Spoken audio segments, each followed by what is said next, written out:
Bacaan dari surat Rasul Paulus kepada jemaat di Kolose. Saudara-saudara, sekarang aku bersukacita bahwa aku boleh menderita demi kalian dan melengkapkan dalam dagingku apa yang kurang pada penderitaan Kristus untuk tubuhnya, yaitu jemaat. Aku telah menjadi pelayan jemaat itu sesuai dengan tugas yang dipercayakan Allah kepadaku untuk meneruskan kepenuhan sabda Allah kepada kalian, yaitu rahasia yang tersembunyi berabad-abad dan turun-temurun, kini dinyatakan kepada orang-orangnya yang kudus. Allah berkenan memberitahu mereka betapa kaya dan mulianya rahasia itu di antara bangsa-bangsa lain, yakni Kristus ada di antara kalian. Dialah harapan akan kemuliaan.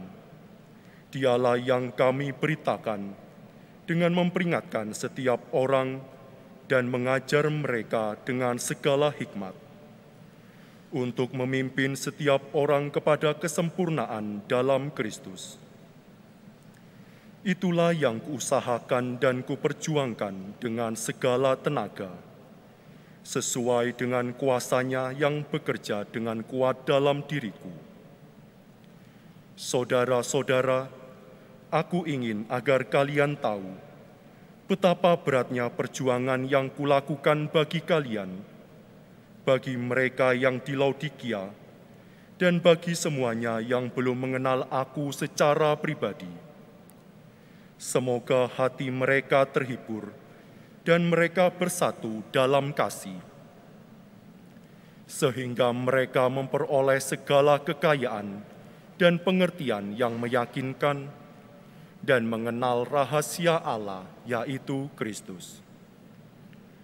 Dalam Dialah tersembunyi segala harta, hikmat, dan pengetahuan.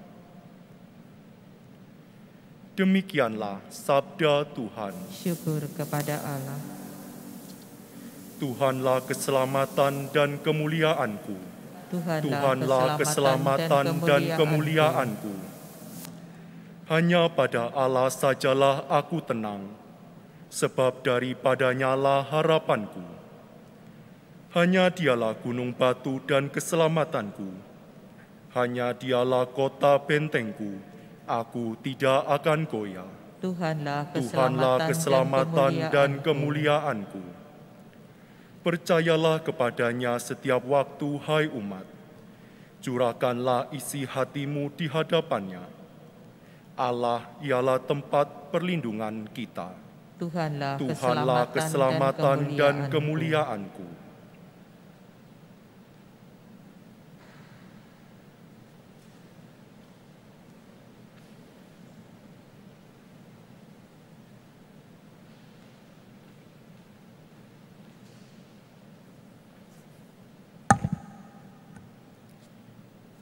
Haleluya, haleluya, haleluya,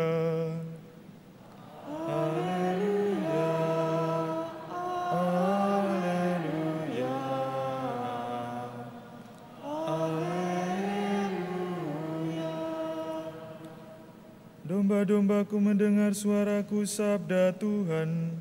Aku mengenal mereka, dan mereka mengenal aku. Haleluya, haleluya, haleluya. Tuhan bersamamu dan bersama rohmu. Inilah Injil Yesus Kristus menurut Lukas. Dimuliakanlah Tuhan.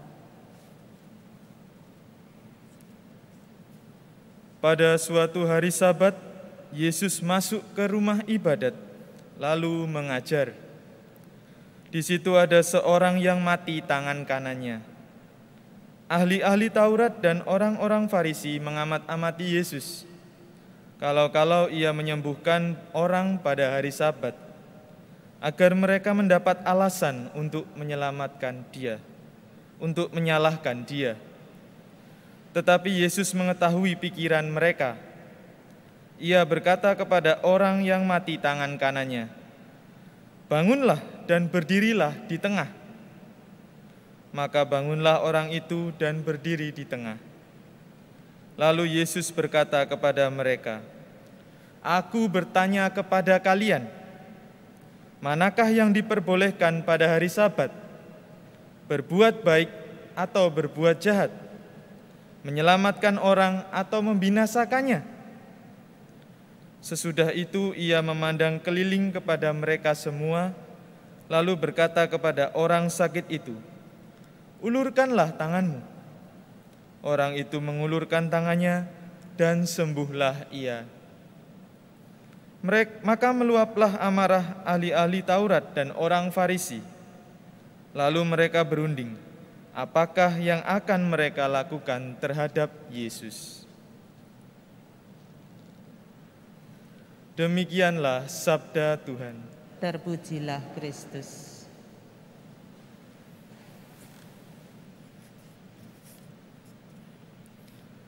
Saudara-saudari yang terkasih di dalam Kristus, beberapa waktu setelah peristiwa bom di Paroki Santa Maria Takbecela Ngagel, saya penasaran, sangat penasaran terhadap apa yang dialami oleh orang yang melakukan bom bunuh diri itu, pelaku bom bunuh diri. Keluarga dari Dita Upriyarto yang disinyalir mengikuti suatu kelompok bernama suatu kelompok teroris Jamaah Ansarut Daulah JAD, ya itu. Lalu saya benar-benar penasaran, kenapa orang ini bisa melakukan hal sedemikian kejam. Lalu saya usut punya usut, saya menelisik dari beberapa media massa tentang wawancara kepada keluarganya, kemudian juga wawancara terhadap orang-orang di sekitarnya. Dan ternyata memang tidak ada hal yang mencurigakan dari mereka. Keluarganya pun tidak menyangka jika mereka menjadi pelaku bom bunuh diri. Juga orang-orang tetangganya yang menganggap keluarganya itu cukup baik, meskipun memang ada yang merasa agak tertutup, tetapi perilaku dan juga kesehariannya tidak menunjukkan bahwa mereka adalah seorang teroris. Tetapi ternyata mereka mengalami kesalahan pola pikir yang cukup fatal, yang berakibat mereka merelakan nyawanya sendiri hanya demi jihad atau demi hal-hal yang di luar nalar kita, membunuh orang dan sebagainya. Saudara-saudara yang terkasih, inilah juga mungkin yang dialami orang Farisi, yakni mengalami kesalahan pola pikir. Mereka benar-benar bisa-bisanya mengutamakan hari Sabat ketimbang manusia, mengutamakan praktik-praktik religius, ketaatan pada agamanya, mengalahkan belas kasih, mengalahkan kemurahan hati. Di sini Yesus menunjukkan bahwa Tuhan Yesus itu benar-benar Tuhan yang murah hati. Dia mengecam kesalahan pola pikir yang dimiliki oleh orang-orang Farisi dan melawannya dengan kemurahan hati, dengan belas kasih. Dari kisah orang Farisi dan juga ilustrasi saya tadi mengenai teroris, kesalahan pola pikir ini kadang bisa muncul akibat bahwa dirinya tidak bisa memandang atau merasakan apa yang dirasakan oleh orang lain. Dirinya tidak bisa melihat dari kacamata orang lain. Dirinya hanya sering memikirkan dirinya sendiri, dan dirinya juga sering egois,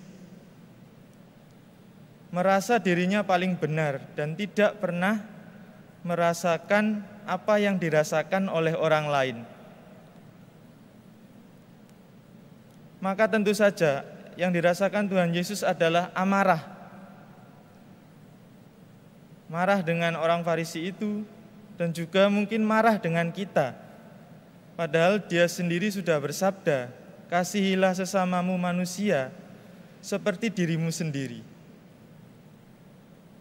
Maka dari itu, saudara-saudari yang terkasih, marilah bersama Tuhan Yesus kita mencoba untuk melihat dari sudut pandang orang lain, merasakan apa yang dirasakan orang lain, agar kita tidak hanya salah mengerti, tetapi juga bisa seperti Tuhan Yesus memiliki empati, memiliki sikap belas kasih terhadap orang lain, karena Tuhan Yesus sendiri mampu melihat kedalaman hati orang dan juga mampu melihat perasaan orang dan peka terhadap perasaan itu. Berkat Allah menyertai kita sekalian.